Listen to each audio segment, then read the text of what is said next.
Welcome to Kenty Blitz. I'm Jada Taylor and I'm here, of course, with the man, Paul Kent. Jada, welcome.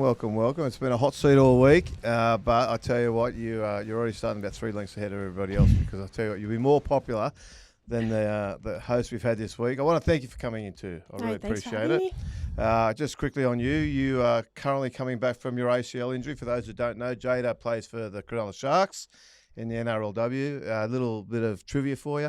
Longest try in Origin history, is that right? I think so, something like that. Haven't done much since Kenty, so hoping to fix that up this year and get back out on the field. What was it, 109 metres? 109 metres, 109, give or take. That's in a straight line. Well, that's true too. I tell you what, I don't think anyone can beat it because they can't go any further back. We'll see. Hold the record now. We'll see how it goes. Anyway, plenty of news today though, isn't it? Plenty of news, and it's all that one man at that one club, Lockie Galvin at the West Tigers. They've had a press conference today. There's been a few good quotes coming out of there, Kenty, but what's your initial thoughts on the presser? Look, I think the Tigers are trying to backtrack a little bit from how they were earlier in the week. It's been really interesting, this whole process. Tigers fans have come out very heavily in favour of the club and very strongly against Lockie Galvin. The club initially came out, I thought they've handled it poorly. I think this has been an exercise in how to do a bad job. But they came out very heavily at a coaching level, at a playing level, even you'd argue at the administrative level against Lockie Galvin earlier in the week. I think that was partially due to the shock that they felt. But that said, I think today they're trying to wind that back a bit. Benji Marshall said some things, tried to backtrack a little bit on some of the club's actions and the players' actions. But I don't think it really is enough, to be fair. Yeah, I think, the contradictory in itself. Benji's come out at the start of the press conference. He's in complete agreement with how the club's handled it. Yep. And then he backtracks and he's talking about how his teams are not bullies. Yep. And, about how everyone should lay off the kid. You can't have it like that. You got to pick. One of the things they did this week, and this is what gets me, is the club has come out and they're trying. Benji come out. He's only a 19-year-old kid. Lay off him. Let him play some football. But it's the club's behaviour that's done that. Benji's one of his comments was too much has been made. It's been made out to be a bigger deal than it is. Okay, this has been made out to be a bigger deal than it is. That was his quote today at the press conference. All of those actions that have made it a bigger deal were driven by the club. It began with a statement on Monday that Lockie Galvin had rejected the biggest offer in club, for local junior in club history. Now, that's an emotional statement to make. It wasn't just purely factual. To put things in like that, it was an emotional statement to make. It was designed to win favour, I think, with Tigers fans and to basically colour Lockie Galvin in a certain light. Then we got a response, again, that partly the reason he wanted to go was the coaching. Lockie Galvin thought he had better opportunities at another club under different coaching. Now, that was put out by people, we assume, that has been associated with Galvin. But again, the response to that is, when people are trying to defend the Tigers, is he came out and he bagged the coach. Therefore, the coach dropped him because of that. Lockie Galvin has not said one word about Benji Marshall all week. Has not mentioned his name all week. He basically said he just felt he had better opportunities elsewhere and wished the club all the best. And even said he understood being dropped. It came out that he'd been dropped. Then it came out that the leadership group at the club, the players, had gone to Benji and asked for it to be dropped. Now, Benji has backtracked from that today and said that that's not the case. Yeah. It's very hard to get your mind around what's actually going on at the club. And dare I say, most of what I've seen is poor and inexperienced leadership from the Tigers. How does it compare to, when Selwyn Cobbo came out on a podcast and said something about Kevin Walters' coaching? That was sort of swept under the rug. Yep. They were very professional about it. The teammates didn't carry on about it, dare I say. Yeah, Broncos just got on with it, didn't they? They got on with it. So I don't understand how the administrative level is letting these comments just slide and talking, like you said, putting the blame onto a 19-year-old kid who has every right to leave the club. He's not trying to cut his contract short. He's not trying to get out. He just said he wouldn't be staying with the club. Exactly. Just didn't want to resign. You're spot on. And see, the Broncos just dealt with that when that happened. Kevy was asked about it. Adam Reynolds was asked about it. Other players at the club were asked about it. They just said, "Oh, look, don't worry. That's just Selwyn. He probably wasn't thinking clearly." Tigers actually went on the social media, so they showed a little bit of planning in what they were doing. Jerome Luai puts out his tweet, his Instagram post. Okay, Taruva puts out his Instagram post. They put that out as a deliberate, inflammatory insult towards Lockie Galvin, to try and put him in his place, to show where they're at. Now, Jerome Luai came out today and he said that, that was just them supporting their coach. That is the greatest crock of shit you've ever heard, okay? These are players. Benji tried to put it to play it off his way, to say, look, it was an emotional response from his players. Well, that might be the case. They might be emotional about the decision. But, and then he put on, if you've never played a team sport, then wouldn't know what it's like. Again, what a crock of shit, right? The fact is this. If you play any sport, and particularly team sport, you have to be emotionally in control, don't you? You would know that better than all of us, right? You have to be emotional. And you would expect that emotional control actually extends itself to your normal everyday social life. It's not just a football field where you expect it to show emotional control. Exactly. If you can hold your head pretty cool when you're getting dumped on your head on the field, you should be able to think twice before putting a social media post up. And I think it's really concerning that it's come from their more senior players. 2 players who have left a very successful club for more money, potentially. Well, clearly they have. We all know that they have. That's been stated. Yeah, but for Sonia Taruva to put out a post about Lachlan Galvin, putting in their sanctuary, in their locker room, Lockie Galvin's thing with Money, Money, Money song, it just shows like a little bit of immaturity. And where does the coach have to rein them in a little bit and say, look, boys, this is not acceptable. We've already heard the term borderline bullying. It's too far. Yeah. Well, Benji said that today. We're not bullies. Our team aren't bullies. Our players had an emotional response to a player wanting out, okay? Is that good enough? Is that really good enough? Look, see, if you trace back all the steps of this whole episode, it is a club that is ill-equipped to handle what's happened, okay? But I'll say this. You would not see a response out of a Wayne Bennett coach club. We've never seen a response out of Melbourne like this. We've not seen it when Jerome Luai left Penrith and announced he was leaving Penrith, and when other players like Kickow and all of Burden, all of them left Penrith, they had the attitude, look, we're here to win a comp this year. Lockie Galvin was prepared to play out the rest of this year to give the Tigers the best chance they had to try and win a comp or make the finals for the first time since 2011. Okay, he was prepared to do all that. He made no other intention known or stated to them other than, I won't be signing on beyond 2026. That's all he said. But the petulance from the club, from the playing group, the senior playing group, the leaders, the supposed leaders at the club, the petulance from them, the response from Benji to drop him because of his criticism of him as a coach, the statement put out by the club as a preemptive strike right at the very beginning to paint Lockie Galvin in a particular light. It just shows why this club has failed to make a semi-final since 2011. And all the Tigers haters out there are going to get the shits and, oh, mate, you're bashing the Tigers again. They are the worst run club historically for 15 years. They deserve to get their guts kicked in every now and then. It has to happen. They have to drive change. They took on a rookie coach, and I don't hold Benji entirely responsible for this, because they took on a rookie coach, and with that comes some rookie problems. Benji has handled this appallingly.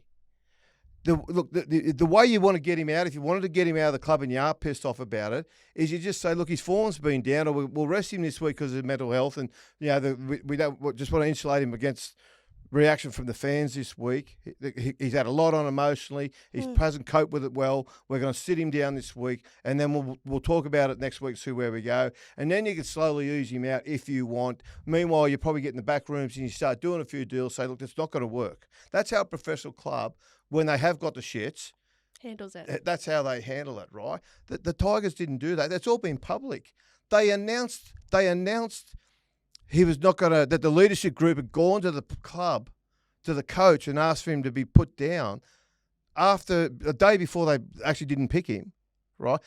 And this is after he scored Dally M points last week. Three Dally M points. How does that happen? It just makes zero sense. It makes no sense. But Benji's also said that the senior playing group has come to him and that's why he's been dropped and all this stuff. Today, he's taken sole responsibility for that and saying, I made the decision to axe him. And it's just like, again, so much contradictory. And you're like, where do they stand? Well, Jada, where I see that is Benji's gone away after the initial upset earlier in the week. He's emotionally sort of probably brought himself back down a bit. He's thought about it a bit. He's probably, dare I say, phoned an old coach and said, what do you think I should do here? And he's been given some good advice that he should have been able to stick with at the start of the week. He should have been on there at the start of the week. And so what they're doing, they're now trying to backtrack through all this. But this is the other thing that I find fascinating. Whenever a player, there's reasons why players leave clubs, okay? They go for more money, okay? They go for better coaching. They go for a better chance of success. And the fourth reason, which they generally, is they go for the club culture. What's this say about Tigers culture? Yeah. One guy who, again, the only thing, he didn't say, I want an immediate release. He didn't say, I want to cut my contract short.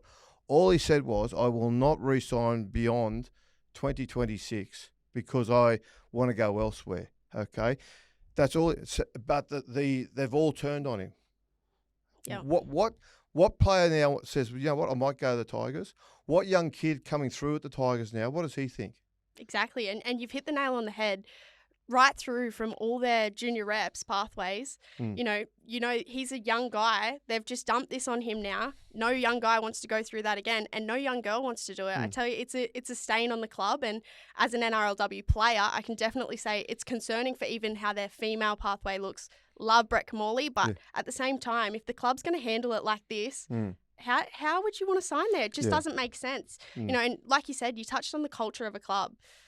At the moment, you don't think they're coming back from this for a few years? Well, it's not much to recommend, is it? Yeah. The other thing is, not. too, is if you're a young kid now, okay, and you're at the Tigers, and even if you're if you're in your mid-20s and you've got another offer from another club, are you going to tell the Tigers that you've had an offer?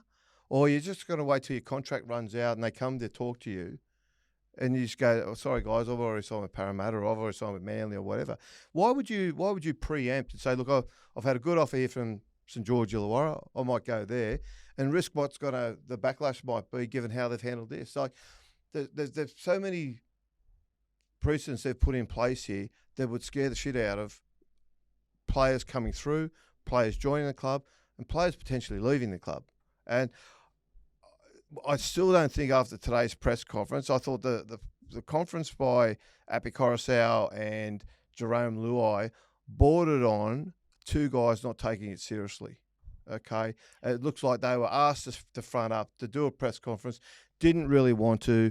They were sort of a bit jokey early on. Then Luai put his arm around him, show of solidarity. They answered the questions, but even then, I thought the answers were emotionally cold. I don't think there was a genuine concern there for Lockie Galvin when they were asked Luai was asked would they welcome him back into the team. His response to that was, well, look, if he warrants it and he's there for the team, that's what we'll do, right? But he's done that. It doesn't make sense. Like, what has he done that is so disrespectful to the team? I know they're talking about what was said about the coach, but Lockie Galvin hasn't come out and said, no, I hate Benji's coaching. Yeah, so exactly.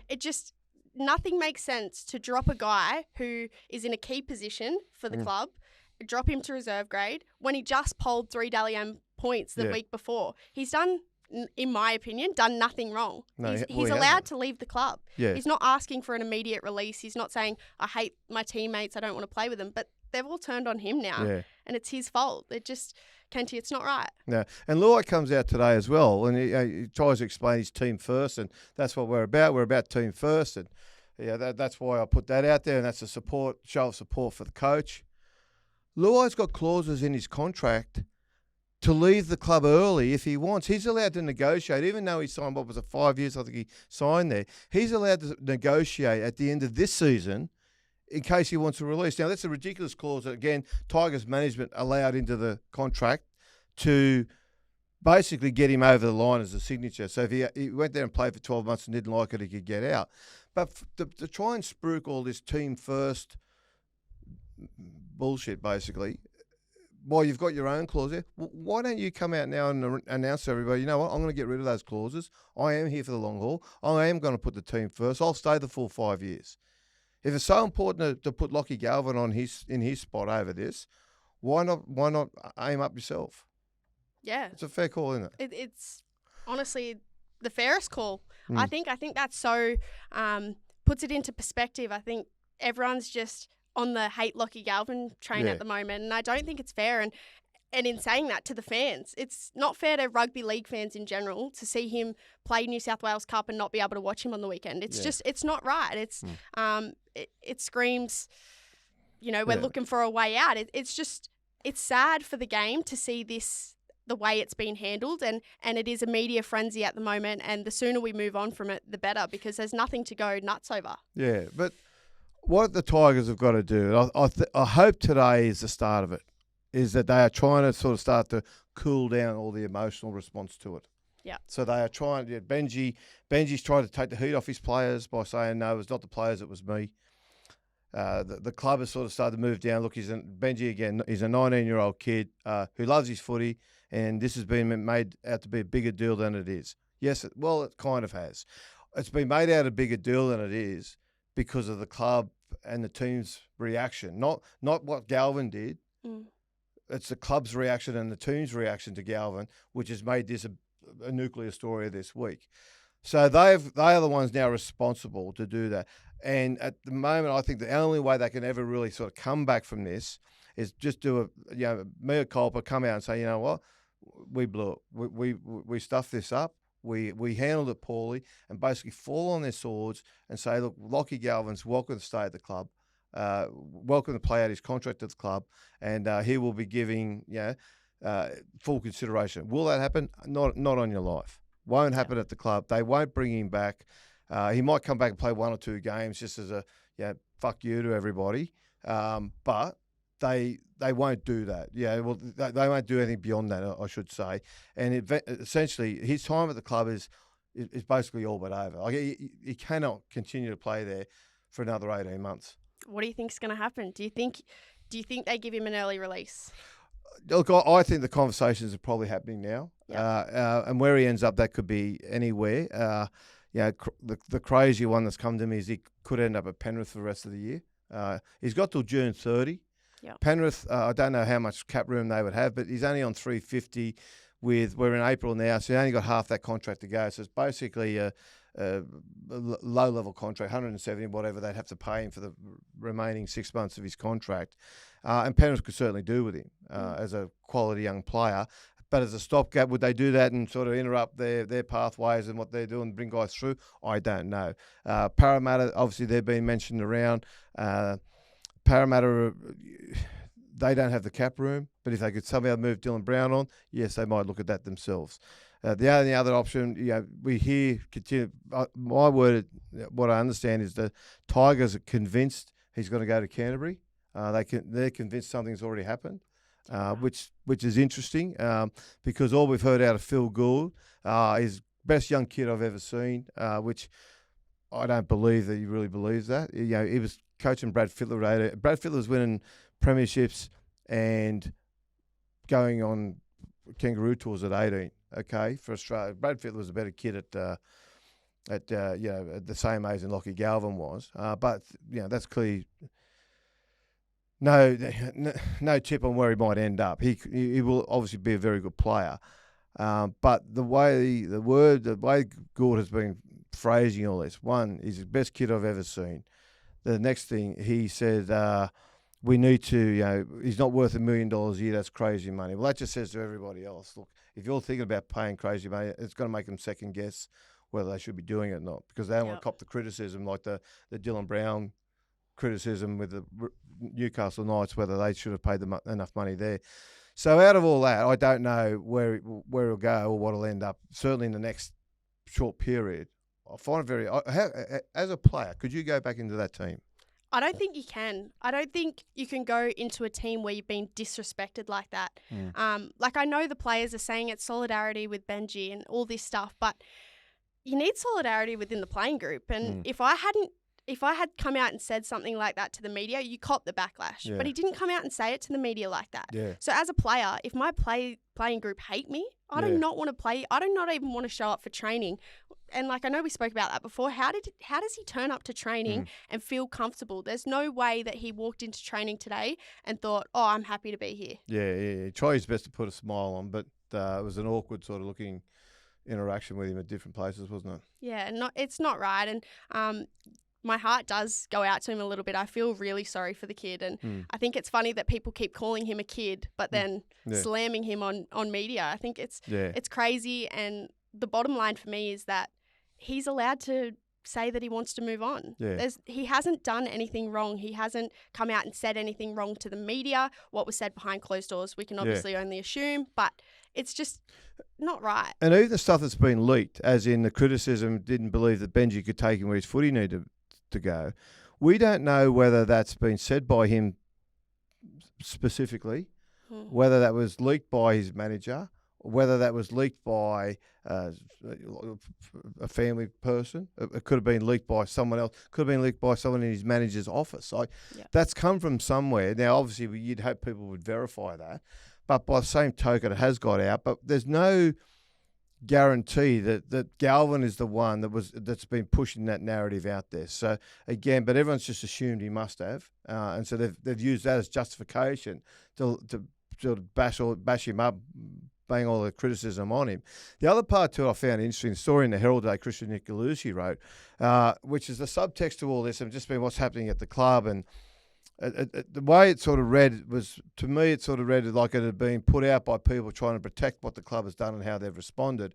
And essentially it said that when they turned up at the club, when Luai turned up at the club last year, him and Galvin sort of backed off a little bit, and they didn't quite get on. And Luai came in as the big money earner now at the club and the chief playmaker, and sort of put his stamp on as the alpha male in the group. And Galvin didn't handle it that well and sort of retreated a little bit. And it was portrayed that he got a little bit jealous of all that. Now, that could be jealousy, or that could be just a 19-year-old kid a little bit intimidated by a guy who's come in with 4 premiership rings and was a New South Wales 5'8". Like, I can understand Galvin being a little bit intimidated by that if that's the case. It was portrayed, though, by people, I think, trying to sort of polish the club up a little bit, that he didn't like that. He didn't like that Luai came in and taken his role as the star of the club, so to speak. So you look at it that way. Then it puts on that Luai then also formed a relationship with Latu Fayanu, who is sort of the next playmaker behind Galvin, who's probably the guy who's going to replace him when he comes back from his thumb operation. So that's sort of all been put into place too. And that Galvin felt out of sorts. He felt like that he wasn't getting on with Luai, and that Luai was looking beyond him and all the rest of it. But the thing about that, Jada, is if that is true, okay, and let's just pretend for a minute that is true, even though it did have a West Tigers sort of steer towards it, as opposed to a Galvin steer. That's the coaching staff's job to fix that, to recognise that. You talk to us about that. That's their job, isn't it? Yeah, 100%. And I think that's the most concerning part for me through it all. It's the coaching staff's job. It's the club's job to protect what's happening at the moment. And I just think they haven't with Lachie Galvin and the whole situation. And whether, Latu is the next one to come in, is this a way to push Lachie out as well now to just get that over and done with? I guess we don't know. No. And we can only guess. But I just feel like it's history repeating itself. Tigers have lost a lot of great young players. Talk to us a little bit about that. There's been some great players come out of the Tigers, and one that comes to mind straight away is James Tedesco. Left the Tigers. Ryan Pappenhausen was there as a junior. Oh, look at Josh Adokar. You can just start going through and Mitch Moses. Anyone heard of him? Like, it's just... And this is why I think it hurts so much, though. They've had a history of when those really good young kids have been coming through the club, they've all said, it's all been handled differently than this time, but they've all basically made the same decision as Lachie Galvin, which is, you know what, if I'm going to try and win a comp and get rep honours and all that, I need to be at another club. I can't be at the club that's running last or near to last. So they all made the same decision that basically Lachie Galvin's made. But didn't cop this. None of them copped this. And this is probably, this is the club, I think, trying to grow and saying they're not going to stand for it, I think they just handled it the wrong way. Yeah. So I think that's where that's come from. But they do lose their players. I think it's shattering that Galvin doesn't want to stay there. I think there are some shoots there that the club is getting better. I think they've bought well over the past few years with the likes of Coruscant and Luai and whatnot going there. May is another very strong buy. So they have bought well. There is some evidence there that they are suddenly starting to go somewhere. And right now, when they're sitting at 3-3 and they're running 7th on the ladder, and Tigers fans should finally be rejoicing and saying, we've finally got a football team. You can never be too happy as a Tigers fan. Mate, they're like Hopalong Cassidy shooting themselves in the foot, you know what I mean? It's like, oh shit, what have I done? It's just comical. Honestly, the poor old Tigers. And that anyway. Yeah. Anyway, what are we going to do? Let's get on to some Ask Kenty, I think, because we could go on about this Tigers team and the Lockie Galvin situation. They're all about the Tigers as well. And guess what? Yep, they're all the same. So let's get into some Ask Kenty. And from LTSZ1FJ. Jeez, interesting. He's not dropped for leaving. He's dropped for bagging the coach who the senior playing group have faith in. Okay. His manager has done him Well, bad. let's shoot that down. That's an assumption comment, right? Yep. We've already addressed that. If you can find one quote, whatever his name, SJ, whatever your name, find one quote criticising Benji Marshall, Galvin said, right? Then we'll apologise. But not once all week. He's put one statement out, and he has not mentioned Benji's coaching in that statement. And that statement, to be fair, was a really good one. He's let the club know early. He really wants the club to be in a great position to bring someone else in or go and find someone. Use that money. So I think, he's handled himself quite well for a young guy. Yep. The next one, glow in the dark, CIA Nibas? Nibas? Oh. What's this guy smoking? You can't say your boss, coach, manager, hopeless and still be in the side. Well, I think this clown is friends with the player manager. A player manager, Isaac Moses. Let me just say that. A couple of people have said to me, I have not spoken to Isaac Moses. We do not get on. And I've not spoken to him for, I reckon, the last time I said anything to Isaac Moses was when I walked through the corridors at Fox and bumped into him. And we took a step back. I said, oops, sorry. How you going? When I recognised who he was. He said hello to me. It was polite, cordial. And that was it. How you going? Good to see you. And have not spoken. That was 8-9 years ago. Have not spoken to him since. And I would say, I reckon in my whole life I've spoken to him perhaps 3 times. Yeah. So to try and sit there and say this is all pro Isaac Moses, that he's just telling me what to say, seriously, people should know better than that. Yeah, let's get on to the last one for the show. Condor UC2LW. Jeez, there's some good names on here.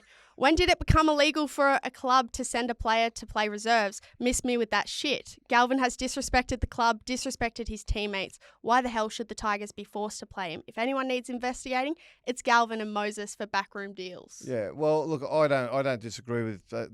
The club, the NRL should be looking to see, email chains and see if any other negotiations have been taking place with other clubs, because he's not allowed to negotiate till November 1. His manager knows that, and if he's moved on and they've done that, then they deserve a kick in the arse for it. As opposed to saying it's not illegal to send a player to reserve grade, it is if you're punishing a player for something like this. You can put a player back for bad form. They go all sorts of reasons. A player will go to reserve grade. But you can't punish a player because he signed at another club and just put him in reserve grade. They tried it. It's happened before. And the Players Association have clear rules that you must be picked on merit. Yeah. If you are, and the fact that he's getting Dally M points the week before he got dropped suggests that he's playing okay. So you can't do that as a you can't punish him because he's signed elsewhere. That is not allowed under the RLP rules, PA rules. And I'd also say if you wanted to end up in court for that with equal opportunity and all the rest of it, they'd have some explaining to the Tigers, because they did it all ass backwards. They came out, they said that the players group had asked that he not play, then they sacked him. If they'd done it the other way around, they might have got away with it. But they've done it the wrong way. Yeah, I think the RLPA will be wrapping their arms around him and getting to the bottom of this. And I expect to see Lockie Galvin back in first grade soon. Where it'll be, who knows? That's anyone's guess. But that's all we have time for today on Kenty Blitz. It's been a pleasure, Kenty. Thank you for having me. You're more than welcome. Come back anytime. Will do. And just before we go, Kenty Prime Time, Campbell Graham, back again. He's had a tough 18 months, to be fair. He's going to be on Kenty Prime Time. Bulldogs play his Rabbitohs tomorrow. So interesting to see what he says before the game about that. Tune in.